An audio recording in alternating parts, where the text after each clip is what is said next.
Bizga bilib o'tgan necha kun oldin aytgan edilar-ki, boyat o'sha bir qog'oz kelgan edi riyosati bilim yurtdan.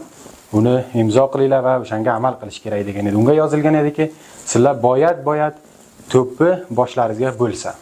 Va shunga asos biz barcha o'sha sinfdoshlar bilan va o'sha bo'limga bo'lgan bachalar bilan o'ltirib gaplashib va ular bilan bir qarorga erishdikki, shu bizni o'sha qizil qaro kulolarimiz bor, o'sha o'zbeklarning farhangi kulosi, o'shandan hammamiz olamiz va hammamiz shundan istifoda qilamiz deb bir qaror qildik.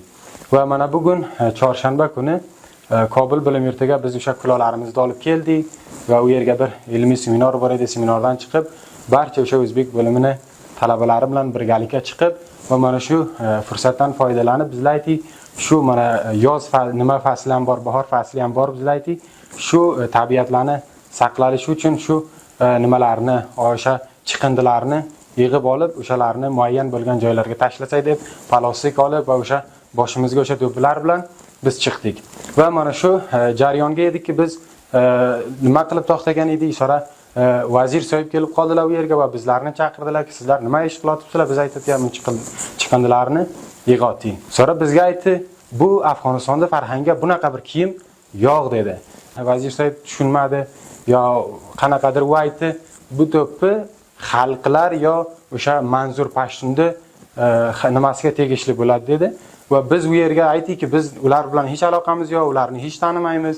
Biz hech qanaqa bir siyosiy faoliyat emas. Va aytib, bu to'pini kiyish bir siyosiy faoliyat.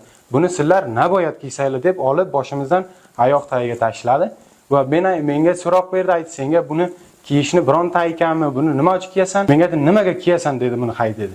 Men aytdim, buni meni uyga buvim qo'li bilan to'qiydi. Ha, buni nimasini kiymayman, buni nimasi jurum deganimga moksim bor edi, menga aytdi, moksingni tushir. Moksni tushirdim.